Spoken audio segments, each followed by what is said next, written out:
Black people spend on average $2 billion a year on Air Jordan, $4 billion a year on liquor, $1 billion a year on fast food.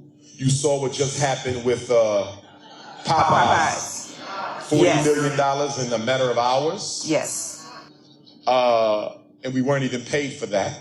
Black women spend almost $20 billion a year on hair care and beauty products.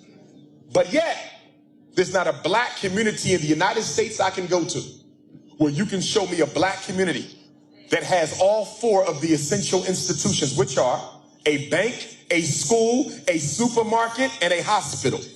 A bank to invest in the people, a supermarket to feed the people, a school to teach the people, and a hospital to save the people. How does a $2 trillion people, that's what we are, the richest group of Africans in the world, the 10th richest nation on the planet, there's only 9 groups of people who bring home more take-home pay than African Americans do. And we don't have an independent community. There's 2 reasons for that. Number 1, slavery destroyed our desire to control our destiny.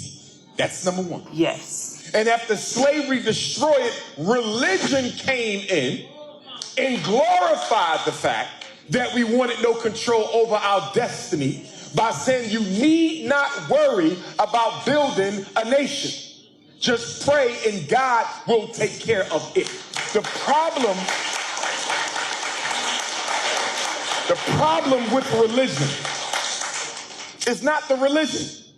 It's how Negroes who come in the name of Jesus and Muhammad teach it to politically uneducated black folks. There's nothing wrong with the Bible.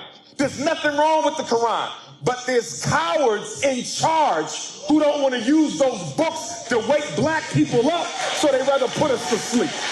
You see?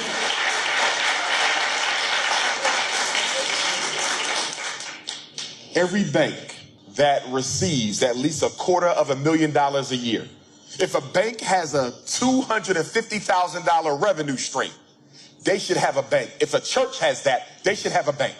If you're a church with at least $250,000, you must have a bank for 2 reasons. You bring in enough revenue to invest in us to the point where every black person in Pontiac should have their own business. No black woman should ever have to work for a white man in her life when you got black churches bringing that type of money in, you see? But they don't. So because the black church don't have a bank of their own, that means their money goes into a white bank. So on Sunday, you donate to church.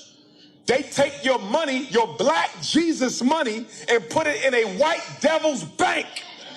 And then the white devil, stay with me, will take black people's Jesus money, and they will give it to other white devils to come into Pontiac and buy up your neighborhood and push you out with your own money.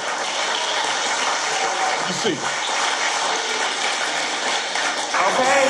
He's preaching tonight, isn't he? I'll end with this. My biggest problem with black religion, I don't care which one you name, okay, they all dysfunctional. My biggest problem with black religion is they teach us that we have to die to experience heaven. Okay. But the Chinese got his heaven right now. And the Arab got his heaven right now. And the Jew got his heaven right now. And the East Indian got his heaven right now. So why can everybody else have heaven now, but I can only get mine after I die? Oh my God. So for me, I'm going to get to heaven now. Okay. And I'm going to get to heaven during my life. And I'm going to get to heaven for my babies, or I'm going to die trying. See, okay, the black man and woman have not made up their mind that they don't want to be slaves anymore. Frederick Douglass says something very prophetic. Frederick Douglass said, they didn't free us. Frederick Douglass said, they did not free us. They simply took the collars off and let us loose. I know.